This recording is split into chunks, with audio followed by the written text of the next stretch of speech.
I'd like to call to order this. First of all, I'd like to welcome everyone in the chambers this evening. And I'd like to call to order this committee of the whole meeting for the town of Saugeen Shores. The first order of business is a declaration of pecuniary interest, and I'll remind every member of your responsibility to do so. Do so now or when it arises on the agenda. We have none declared. The next item is additions, deletions, or amendments to the agenda, and I have a note that staff requested agenda item 5.5.1, being the staff report regarding the station lease agreement, be removed from the agenda this evening, and we will deal with it at a later date. Okay.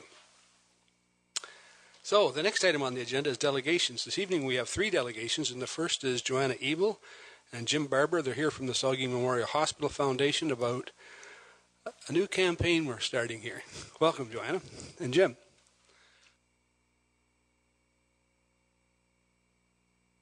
I'm going to let Jim speak first. Come on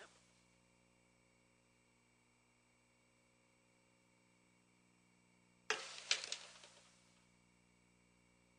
Mayor Smith, councillors, and community members, thank you for allowing us to speak with you tonight. We appreciate every opportunity to talk with stakeholders in our hospital, and the support of the town is incredibly important. Tonight, I'd like to provide information to Council about the progress of the construction process and about our Light the Way campaign, which is just getting underway. But first, a little background information about why we do what we do.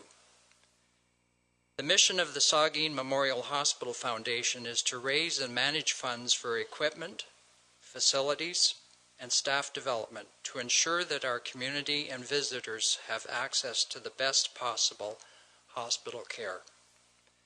The Saugeen Memorial Hospital was established in 1947, the community's response to a young girl who had drowned at the Southampton beach in 1945. Over the years, our hospital has grown and its role has shifted. Over 600 day surgeries are performed annually. Our ER has over 15,000 visits per year. Our lab uses state-of-the-art equipment to support patients with diabetes, heart disease, kidney disease, cancer, and many other illnesses that require close monitoring. Over 600,000 lab tests are processed on an annual basis, and over 2,000 ultrasound procedures are performed as well. The province provides very little funding for replacement equipment. This has become a community responsibility. At this point, I must thank the members of the Council for your vision in supporting the expansion of our hospital. Your substantial support and leadership has helped make our Southampton Hospital expansion project a reality and is sincerely appreciated. The construction process for the ER and lab to this point has been demolition, foundation work, and the steel superstructure and shear walls followed. The penthouse for the heating and cooling system is almost complete. The main roof deck has been installed.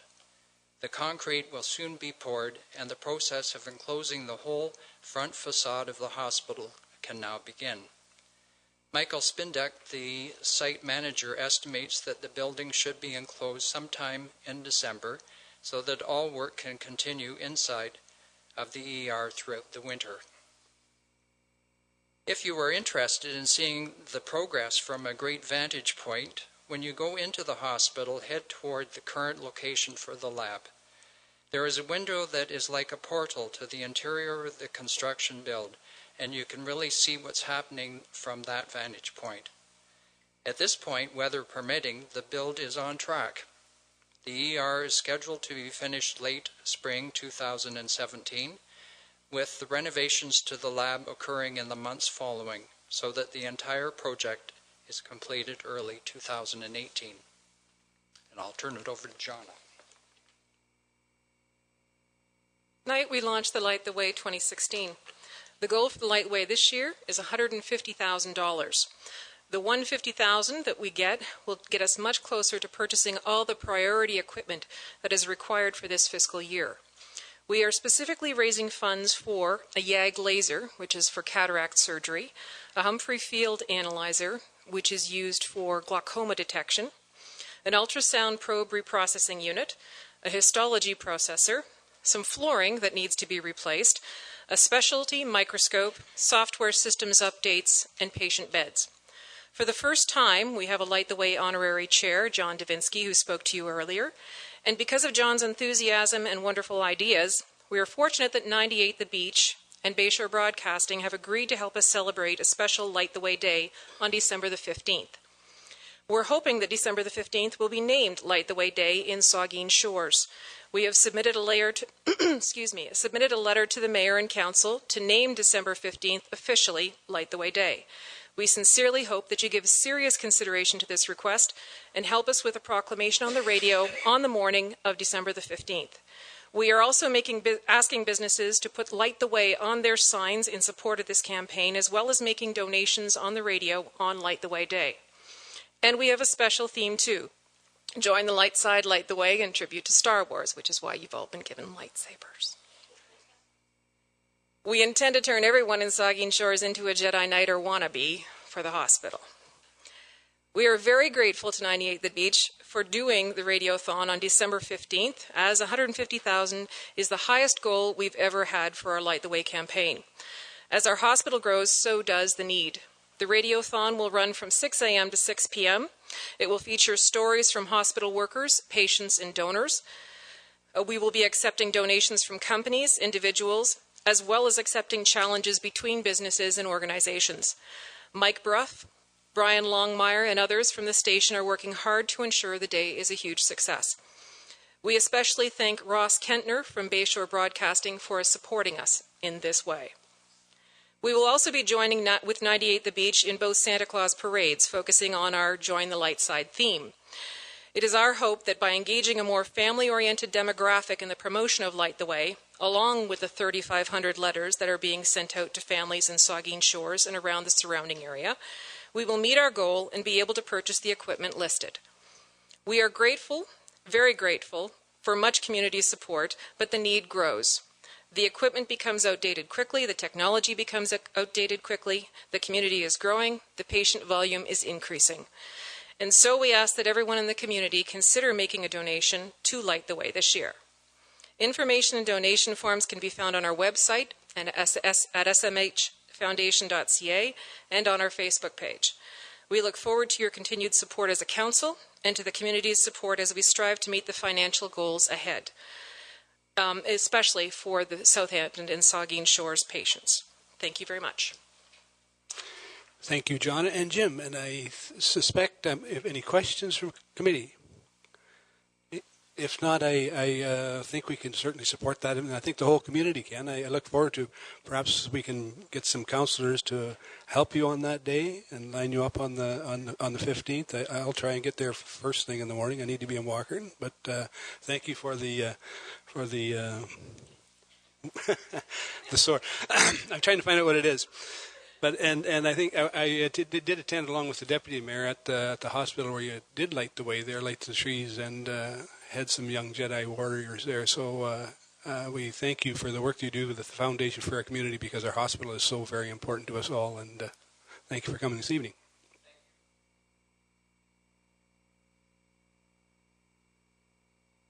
Our next deputation is Sonia Root and Ken Root. They're from the Saugeen First Nation, band councillors, and they're here about a peaceful walk. And welcome, Sonia and Ken. There's this little purple button there. I think it's purple, Ken. Yeah, there, you got it. Is that it? It's on, yep. Is that good? Okay.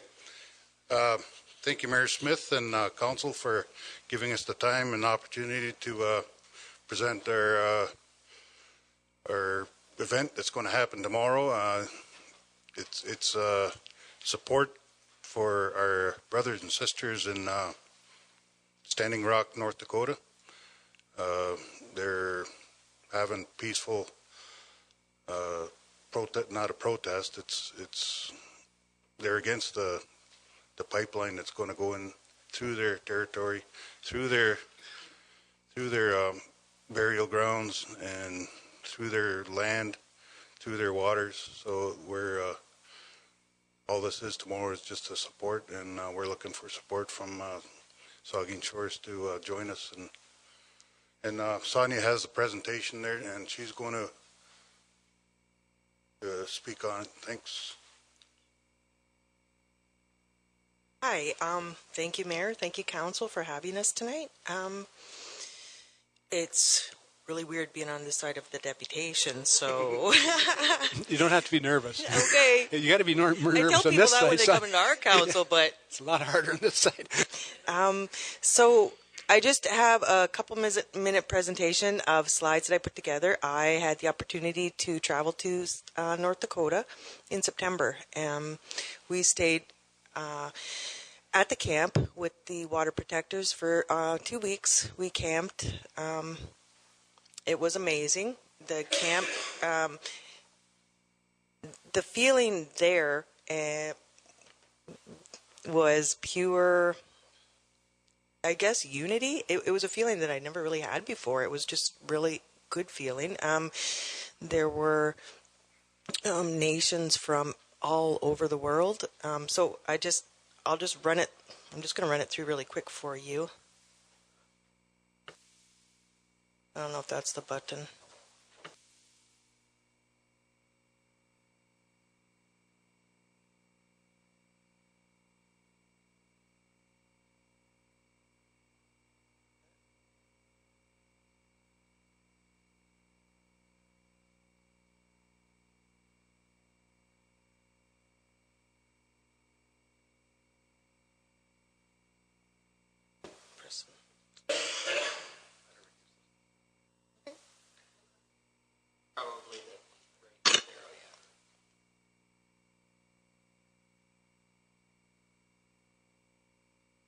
There we go.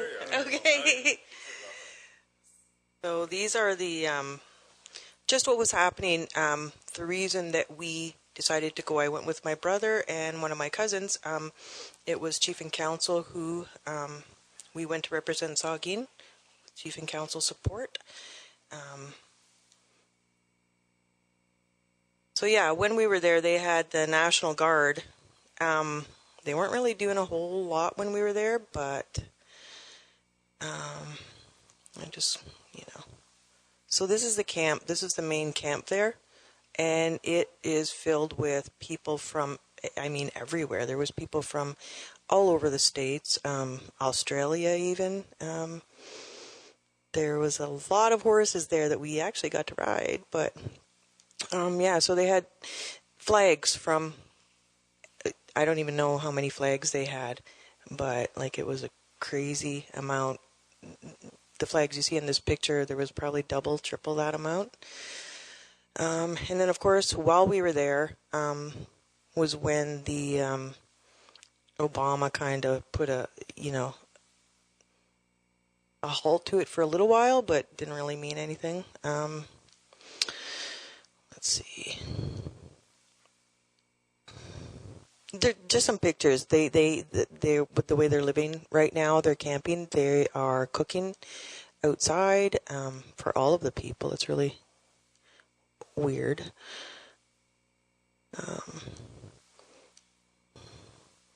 So yeah, I'm just going to take you through these really fast. I made some hard copies just so you can have it, maybe look at them later. So yeah, the reason that we're putting this rally on tomorrow is because since we've left Standing Rock, a lot of things have happened. There has been a big media block on the whole event because this Standing Rock has been doing this since April 1st. And the media, up until very recently, there's been very little media coverage. So the only way people were hearing about it was through Facebook, through social media. But what is happening there is the water protectors who are living there, who are staying there, are all unarmed. They're all peaceful, and they're they're trying really hard, I think, to remain peaceful. But they've called in the National Guard. They've called in state troopers from, I think it was 7 or 8 different states. And there's things been going on where they are treating the peaceful protesters with violence on a regular basis. So this is actually evolved into many people in the States boycotting the big banks that are involved in the pipeline, which brings us to tomorrow. Tomorrow, there's actually, it's a day of action, so there's supposed to be a lot of events such as this going on tomorrow all over the place. So tomorrow we are going to meet at the youth center in Saugeen, have a pipe ceremony to start it off, and then at 1 o'clock we're going to walk along the side of the highway to the Southampton Bridge. And on this side of the bridge, we are going to have our boys drum group at the Presbyterian Church in Southampton, where, you know, when we get close enough to where they're going to walk, they're going to meet us on the bridge.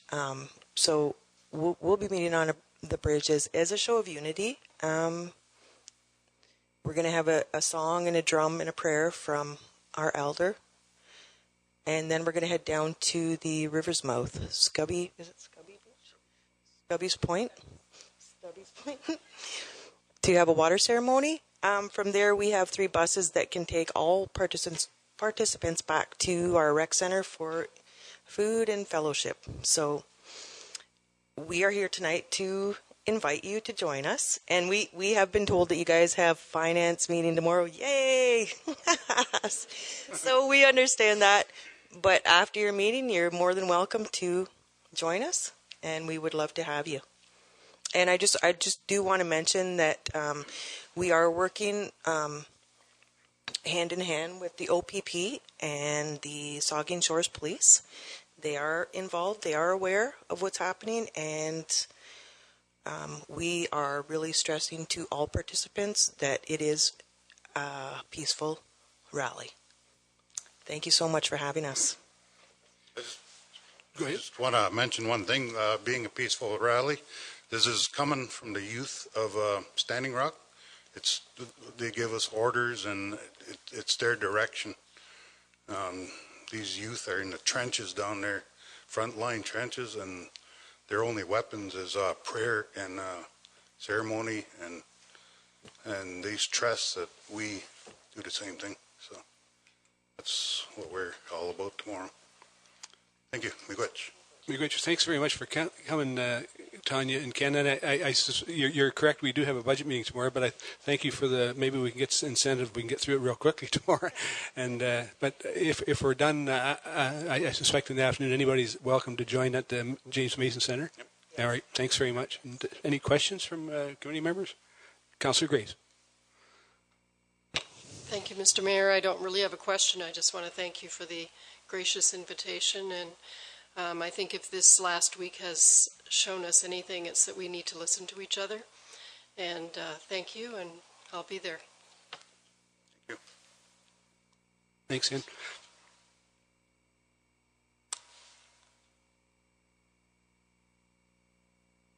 So our next deputation is Pat Gillette. He's the president of CRD Energy Consulting, Natal Energy Incorporated, and hydroelectric about a hydroelectric proposal. Welcome, Mr. Gillette.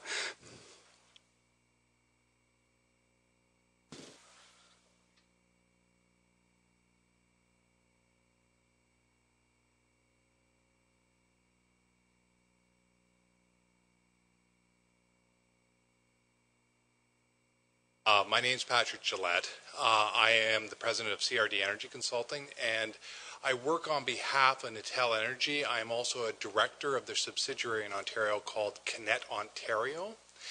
My deputation needs to be kept to 10 minutes, so I'll quickly go through this and answer any questions that you have. Could we go to the next slide, please? Or do I have a button? You're talking to the guy that just got lost, so perfect. So that's my proposed agenda to Mayor and Council. Introductions, proposed project at Denny's Dam, our ask outlined, and a wrap-up and discussion of next steps. Our ask is, at this stage, is to meet with the town staff to discuss the project and seek permission from mayor and council to come back in 2 weeks and make a more detailed deposition asking for a municipal support resolution. A little bit about who is Kinet Ontario and Natel Energy. Kinet Ontario is Natel Energy's Canadian subsidiary. Natel Energy is an international water and energy company based out of California. They have a unique and low-impact renewable energy technology primarily for dams and other small water power projects. Kinet Ontario is working with Parks Canada on 2 projects, one at Little Bob's Dam in Bobcaygeon, Ontario on the Trent Severn Waterway, another on Scotts Mills Dam in Peterborough, Ontario, again on the Trent Severn Waterway, and there's pictures of both those dams. The City of Kawartha Lakes has issued municipal support resolutions for Little Bob's Dam, and the City of Peterborough has issued municipal support resolutions for Scotts Mills Dam. We will be, as I mentioned, hoping to come back in 2 weeks' time after we've had some time to work with your staff to seek a municipal supports resolution for the province's dam at Denny's Dam. Possible project Denny's Dam. You all are aware of the dam. It's just up on the Saugeen River. That's a picture of it. It's owned by the province of Ontario.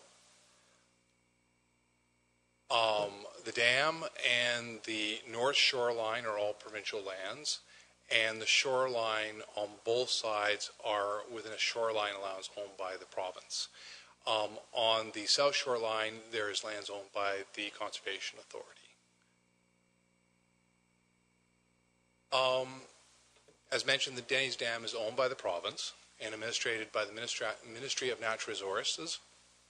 The Ministry of Natural Resources allows dams to be submitted to the FIT process, but reserves final approval after FIT contract issuance. And in actual fact, the province assesses with the ISO whether to issue a FIT contract to the dam after it's been submitted, and then runs a second process, more detailed. The proponent would have to pay $5,000 to the Ministry of Natural Resources, and there's multiple engagements with all the stakeholders and a more detailed assessment of whether the project should move forwards. If so, it maintains its FIT contract, moves into the environmental assessment process. If not, the FIT contract is removed. The environmental assessment process for hydroelectric is normally plus 2 years for the environmental assessment, plus 2 years for permitting process, and then plus 2 years to build. So a 6 to 8 year process. And the point being is that this is not going to happen very quickly. There's a lot of time for discussion and exchange about how the project can benefit the region and making sure everybody has a chance to understand what's being built and get comfortable with it. This would be a 500 kilowatt project, so it's quite small, smaller than what was originally at the dam, which was 1,500 kilowatts. That is the size restriction the province is looking for these types of projects, so 500 kilowatts and below, so quite small. Could fit it into the center here of this room. So what is our ask of Mayor and Council tonight? I am asking that Mayor and Council direct staff to engage with us to address all your issues and answer any of the town's questions about the project.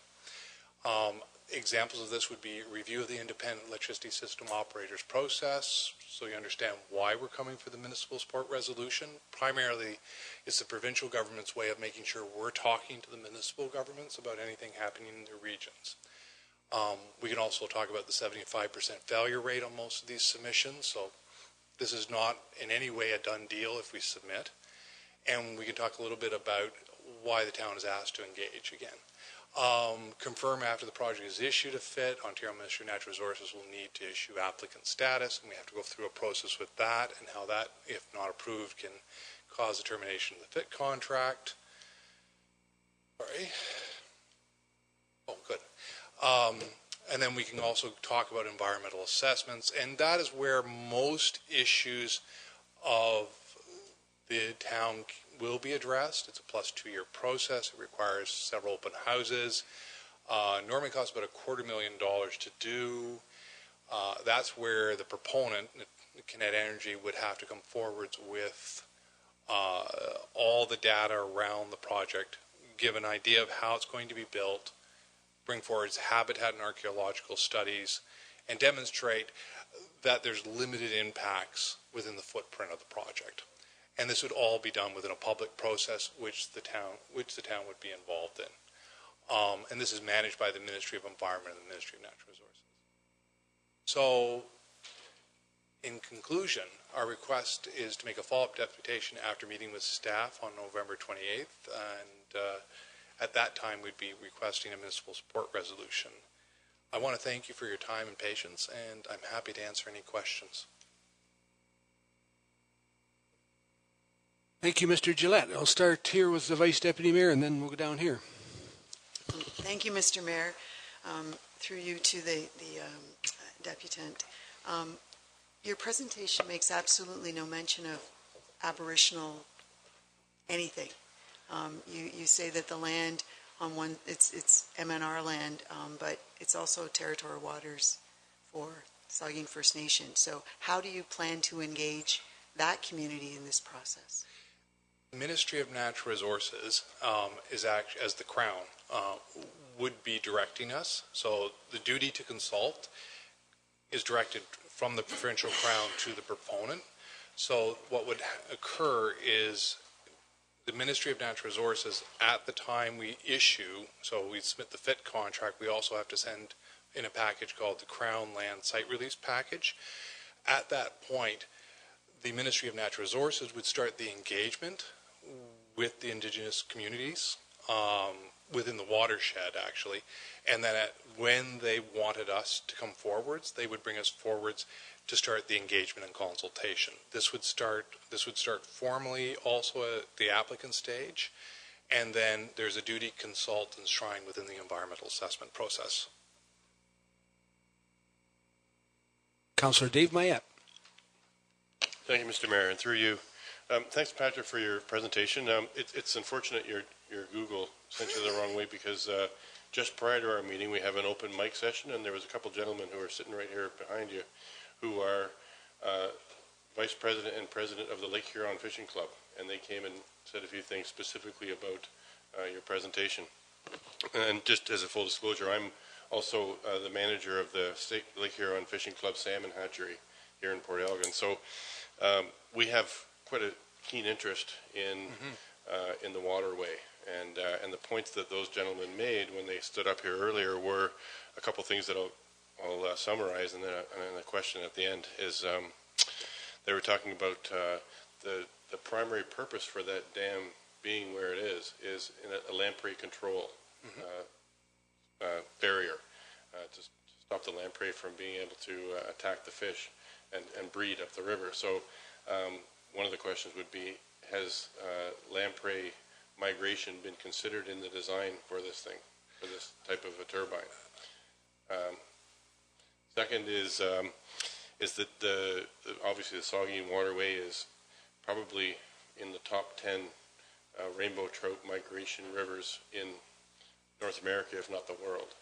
And our club operates 2 hatcheries that breed salmon and trout of several varieties that are using that waterway. We release them in the lake below, we release them in the river above, and salmon and trout have 2 very specific danger points in their life. One is when they're swimming upstream, where we've provided fish ladders at several locations, including another hydroelectric facility further upriver from this one, and when their smolt are migrating back down the river to go into the lake to go into their adult life cycle. And these hydroelectric dams typically pose very grave consequences for fish when they're going down, particularly. Going up, they won't swim necessarily into a turbine, but when they're coming down, they can't distinguish, and in fact, they typically go with the largest flow, which when the turbine is operating, is through the turbine. And from what I've been able to assess by looking at your website, your turbine has very much a cuisine art type of design, as far as I can see, as a consequence for a fish that might be swimming into it, as opposed to a rotary turbine, which a fish could potentially a smolt could potentially pass through, whereas yours with the blade design, yeah, that's actually a fairly fresh fish-friendly design because the fish would go through it, and we can provide the reports on that. Oh, yeah, whereas that turns at 4,000 RPM, so it actually tends to be more Cuisinart-like, better known as the Kaplan turbine. All right. Well, we'd be interested very much in any data that you have on the effect on fish going up and down, and one of the questions would be also is where do you have these in place already? Do you have operating units? There's 3 in the United States right now, okay. And I was going to say that there's more information on the tails unit. So they have 3 units, one in Morris Drop, in Monroe Drop, Madras, Oregon. Oregon, yeah. Buckeye, South Extension Canal, Buckeye, Arizona, and the mill at Freedom Falls, Freedom, Maine, which was a rebuild of an old mill. So heritage design, which is part of the reason why Parks is working with us, is that they like the fact that it's low impact. They like the fact that it actually provides greater control, flood control, than most other new technologies. And also it's fish friendly. So we've got Parks Canada working with us, and they've bought into it so far for those projects that we are fish friendly, we are low impact. Yeah. All right. Well, that's very good to hear. And I would just say that we would like to be very much involved in any discussions around, as a club, I mean, and also as a town, around how the design's going to go in and how it's going to have, and what mitigating factors you're going to put in to help make sure the fish do survive. Yeah. And and you also spoke about lamprey at the start, so we would not be allowed in any way, shape, or form to enable the lamprey to come up. So that would be the first part of any environmental assessment. The Department of Fisheries and Oceans and Ministry of Natural Resources would be there representing the fish, and we'd welcome any clubs into the process. And as much as you want to be involved giving us input, because you know more about the river system than we do, we can hire the habitat biologists, but if you'll work with them to actually help us understand what you need going forwards and what we need to do to incorporate this very small 500 kilowatt unit, as I said, would fit into the middle of that room very nicely. We're not talking a big hydroelectric unit. That's incredibly helpful for us because it gives us a head start. It gives us an understanding of the river that you have that we just don't, and we would work with you. Obviously, we don't want lamprey up there. No one does. We're all trying to block the intrusive species. The fish ladder's there. We would work with you. Probably the best thing to do would put the hydroelectric on the other side and keep it away from the fish ladder unless told otherwise. As to fish coming downstream, obviously the fact that the technology is slower doing this, the fish tend to pass through the winding blades better than the Kaplan turbine doing normally it's about 400 RPM, so the fish would pass through. And also, obviously, you put up fish barriers in the front and at the intake and at the tail race. Again, that's just the best way to do this would be, once we're in the environmental assessment, to bring in the habitat biologists, understand the species, and understand their peculiarities around small hydro. But we would work with you on that, and I'm willing to make that commitment here. Okay, thank you very much, Patrick. Just a second. Deputy Mayor Charbonneau. Thank you, Mr. Mayor, and thanks for the presentation. I guess I have 2 questions. One is, as a neighboring property owner and an interested party, I wonder when you might be thinking of engaging the Conservation Authority, if you intend to engage them before you begin this process or waiting to the environmental assessment, so if you could clarify that. And the other question is with regard to the potential off-site impact with regard to transmission. Will there be any additional infrastructure off-site required to accommodate transmission of electricity from this development? I'll answer the second question first, if you don't mind. That's managed by Hydro One. It'd be probably a low voltage distribution line that you commonly see on the streets, so the 3-phase line that sits on the wood pole. Probably in a voltage range of 15 kilovolts to 44 kilovolts. That's household distribution level.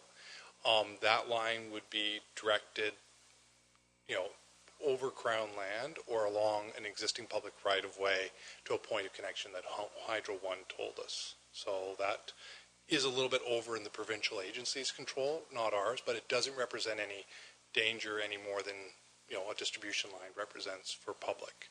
It increases the opportunities for public use and also provides a local source of power for everybody, which does have its benefits.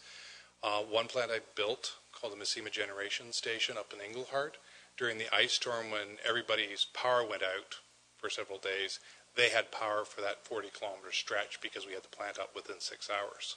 So there is advantages to what they call distributed generation locally available.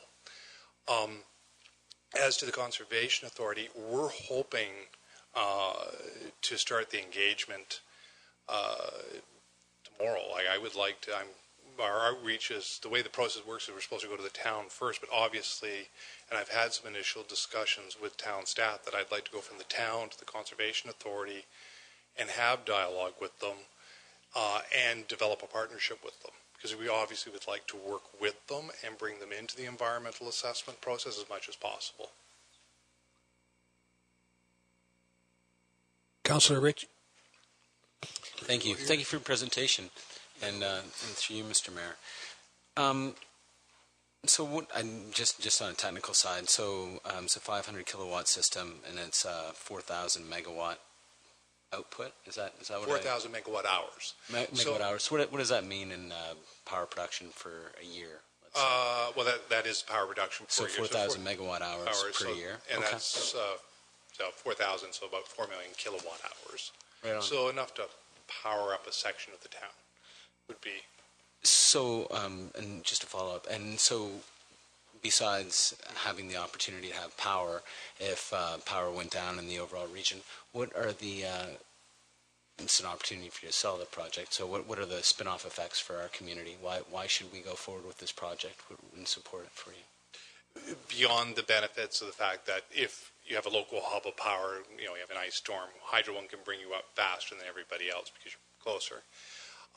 The benefits, just without us working with the town, just general spin-off benefits of a project like this, they cost about $5 million to build. About half of that would be spent locally on skilled trades, whoever the local cement providers would be. Generally, the big bits of a hydroelectric plant are steel, cement, rebar, copper, and skilled trades. So there would be a bump of about a $2 million expenditure in the region at the time of construction 6 years from now. And I would say at least $250,000 to $500,000 would be spent locally just on the study work. So there would be some benefits of local investment. There is some tax benefits that begin 10 years after the plant's operational through the gross revenue charge. Finance collects that and distributes part of it to the municipality. And obviously, we're open to working with the municipality to try to enhance those benefits. That's part of the outreach process. So we want to start that dialogue and start figuring out how do we make this as beneficial as possible to the town. Councillor Minaj, then we'll get there and then there. Thank you, Mr. Mayor. I think Patrick started to answer some of. I was looking at the page that we have where it says regional investment of approximately $1 million and open to discussions of fostering socio-economic benefits during the environmental assessment process with the municipality, and it speaks about the Aboriginal community and the Conservation Authority. So I wanted to know more about, I guess you're starting to delve into that, and I'm hoping that you will with staff about those socio-economic benefits. But why during the environmental assessment? Why is it linked to the environmental assessment? As to when most of the socioeconomic benefits discussions occur? Or, yes. Yeah, we can start now, just keeping in mind what we know. We don't know a lot about the project right now. When you're doing an environmental assessment, you're getting a much better idea about exactly what you're building, how it's going to be built. So that gives us also the various stakeholders that need to be involved, because the First Nation communities also may be a participant in it, so the benefits may need to be shared that way. Yeah, okay. So we know a lot more and have a lot more direction from the Ministry of Natural Resources. we don't get a lot of direction right now because the Ministry of Natural Resources is resource constrained, and their position is once you have a FIT contract, we'll talk to you. Until then, you're on your own. So we're struggling a little bit to know exactly how this is all going to work, but we're open to working with the town now to start figuring out how these benefits can be maximized. So quick follow-up, thank you, Mr. Mayor, is that, so I guess that's the rub point. You're asking us to support you in a FIT contract, and yet you have to get the FIT contract before you're going to start discussing the socioeconomic benefits in the EA process. Well, but we can start talking about the social economic benefits to the town now to try to for example, if we know what the skilled trade base of the town is, we can start talking about, well, here are the skilled trades we're going to need. How do we optimize the benefits? There's also government grants. There's a $40,000 grant from the ISO to start engagement and partnership discussions and benefit discussions. So you could apply for the grant now. We can start to support you in getting the grant and then begin the dialogue of how those benefits are there. We want to see you get those benefits and try to optimize the support, but we also are sort of, so everybody's aware, we have limited knowledge about the project right now, so it's a bit of a balancing act. Councillor Grace? Mayor, Mr. Gillette, if this was approved, what do you anticipate might be the commitment in terms of operation of the length of the project that this would be operating? Once a hydroelectric's put into place, they have an operational lifespan of about 75 years, and then the equipment can be replaced and it can continue to operate for another 75 years. Okay. So is this company that you represent is based in Alameda, California? Is that right? That is correct. Okay. And is one of your incentives for being here Canadian lower corporate tax rate? No. The reason, I'm Canadian, by the way. Yes, but I mean Natel Energy. Natel actually has been talking to me for 2 years about coming to Ontario. They basically made the decision that Ontario is attractive. They have attractive hydroelectric rates, and that they're in Alameda, California. A large proportion of their business is actually in Ontario, Quebec, eastern provinces, and down to New York and the Midwest. So they're viewing Ontario move as a potential hub because they want to demonstrate their technology. It's new, new design, low impact. They're very excited by their acceptance by Parks Canada.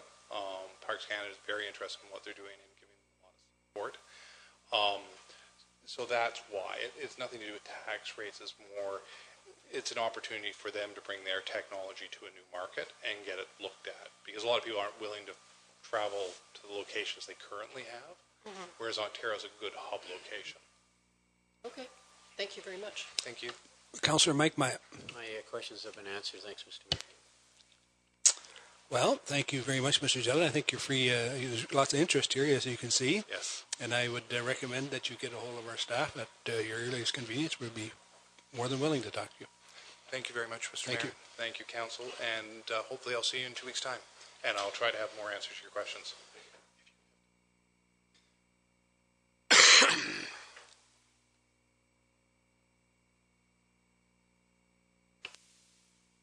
So the next item on the agenda is the General Government Staff Report, and it has to do with the planning process, and I believe our clerk, Linda White, is going to present it. Thank you, Mr. Mayor. So in June 2016, Council authorized the role of the Planning Advisory Committee to be undertaken by Council effective January 1st, with staff to report on the implementation plan. So that's what I'm going to present to you tonight. The plan moving forward is to create a committee of adjustment consisting of 4 members of the public and 3 members of Council, who will be responsible for holding the public meetings and making decisions on minor variances and sign variances. The members will also be appointed as a Property Standards Committee. The Planning Advisory Committee will no longer exist effective January 1st, as Council will be assuming the role of holding the public meetings for zoning amendments, official plan amendments, and plans of subdivision. In developing the implementation plan, consideration has been given to Council's increased workload to fulfill the current role of the Planning Advisory Committee, as well as for 3 members of Council to serve on the Committee of Adjustment. Planning staff also have an increased workload to serve both council and the Committee of Adjustment. The planning implementation plan being presented for council's consideration involves a phased-in approach with an end goal of incorporating all planning matters into the 2 regularly scheduled council meetings per month. This report highlights the details of each of the 3 phases of the implementation plan. I've attached a draft agenda to demonstrate how the council planning meetings will flow. And for committee's information, there's flow charts attached to this report that show how each of the planning processes, such as the zoning bylaw amendment process, official plan amendments, and plans of subdivisions, will be processed. In order to implement the recommendation as an amendment to the procedure bylaw will be required. The financial impact to this report is that there is going to be a training cost associated with training the members and staff, which I estimated at approximately $1,000. The current Planning Advisory Committee members are compensated $85 per meeting. Council may wish to consider whether the 3rd meeting of the month forms part of the remuneration or whether a per diem rate will be provided. So the recommendation is there for your consideration.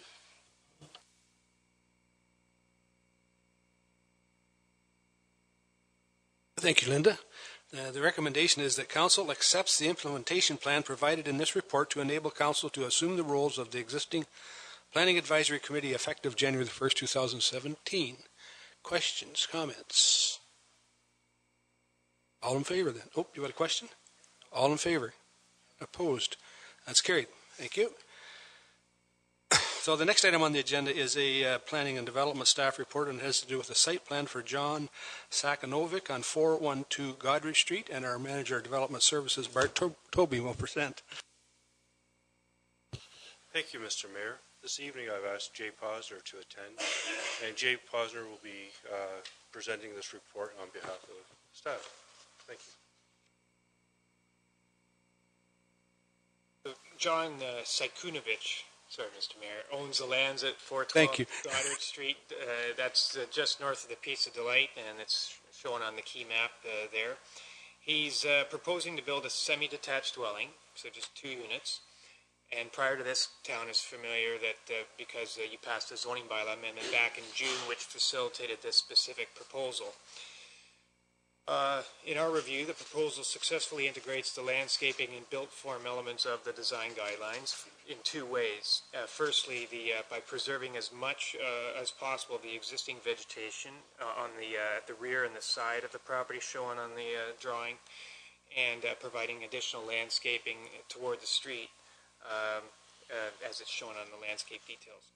And secondly, by having the building set back in a way consistent with the existing character of the area, that is, it's set back the same distance more or less as the surrounding properties, which is a recommendation in our guidelines. Parkland dedication, for your information, is being pursued through an associated severance application. And once the agreement's executed and the securities are provided, the bylaw will be brought back to council, subject to consideration tonight. And I'd just like to note, I hope it's obvious that the supporting drawings and diagrams are continuing to improve and are hopefully of a little more legible quality than they have been in the past. So. But otherwise, there are recommendations for you there for your consideration. Thank you, Bart. And Jay, so the recommendation is that Council considers a bylaw to authorize the site plan agreement with John Sakunovic to authorize the construction of a semi-detached dwelling. Any questions or comments to this recommendation? So I'll start with Councillor Dave Mayette.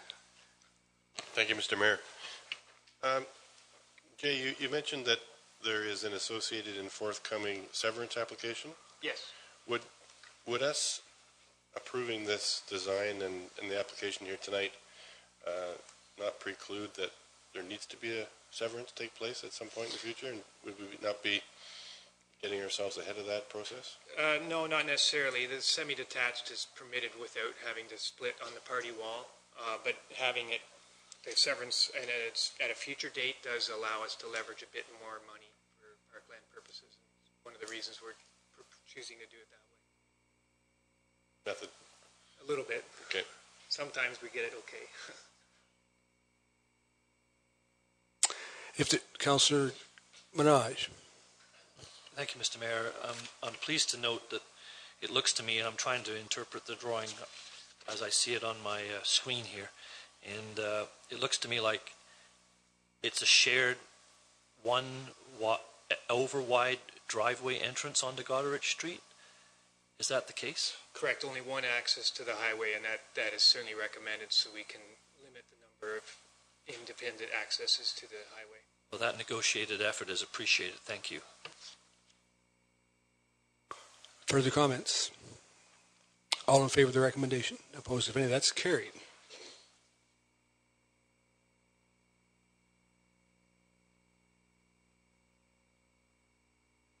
Item 5.5.1 has been removed. The next item on the agenda is communications petitions for committee of the whole information, and there are 11 items there this evening. Any comments to those items? Vice Deputy Mayor Huber.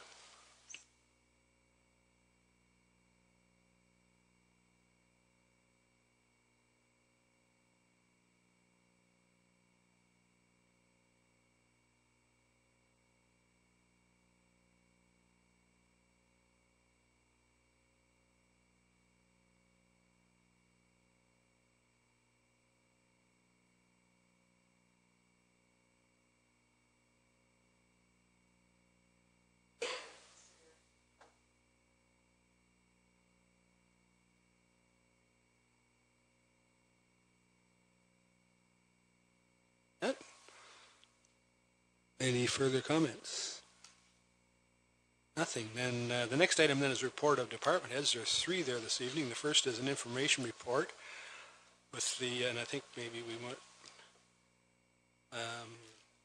to do with the Port Elgin Splash Pad Public Information Night, and I think perhaps we may have a comment on it. You want to comment on it? Just to mention it and then make sure everybody's clear when it's going to take place.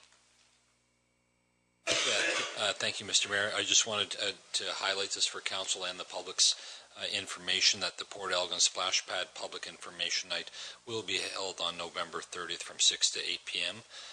The format of the evening will be to come and circulate through different stations that will be on display for people to inform themselves about their proposal.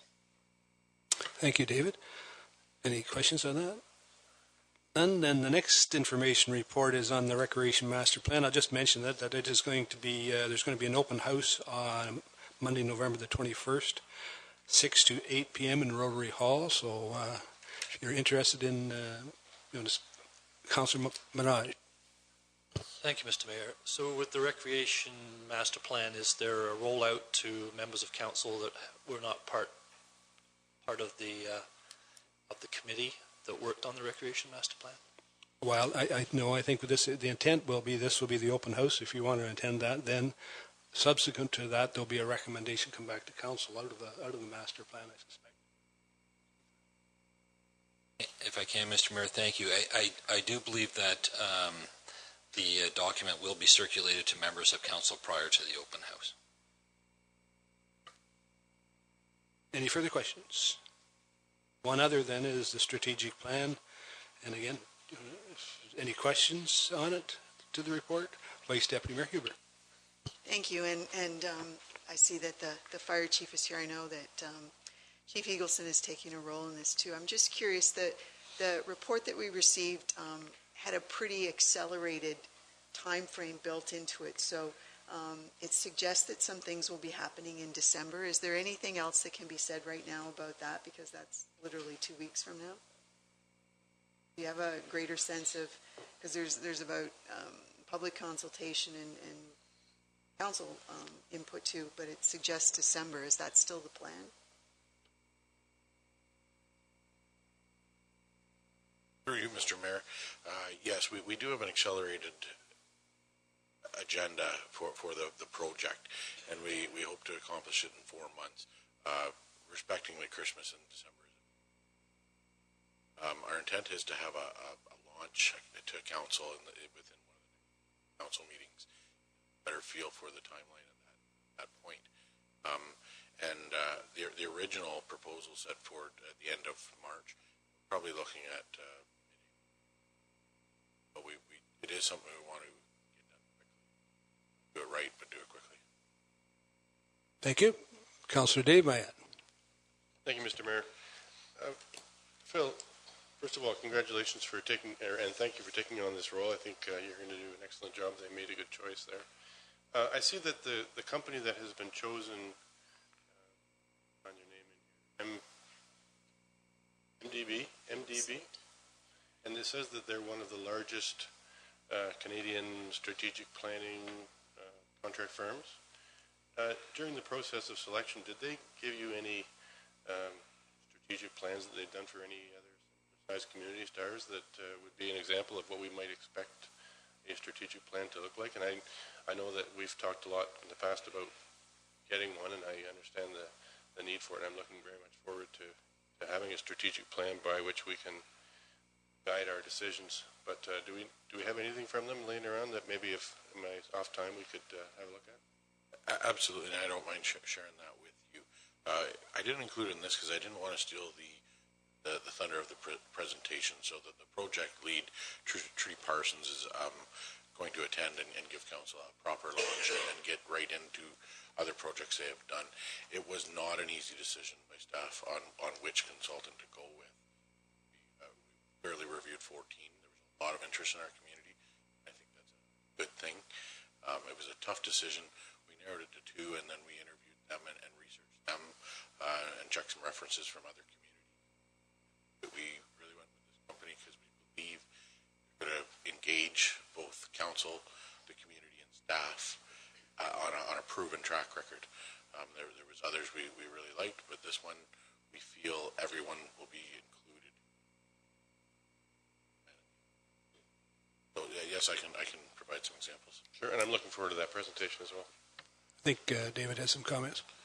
Yeah, I just wanted to build on what Phil has said, so through you, Mr. Mayor. One of the things that we recognized early on is this is the town's first strategic plan, and there's different ways to do them. So in the RFP, Phil requested that the successful proponent include up to 6 strategic plans, or identify up to 6 strategic plans, not necessarily ones that they have done, that would be suitable for us. So that's something that they will be sharing on very early on the process. So all members of the council and community will be able to see a wide spectrum of different plans, and we'll be able to tailor it to meet our needs. Vice Deputy Mayor Huber. Just as a further question, the report we received comments that active supervision of the project will be through an appointed steering committee. I'm just curious, has the steering committee been appointed?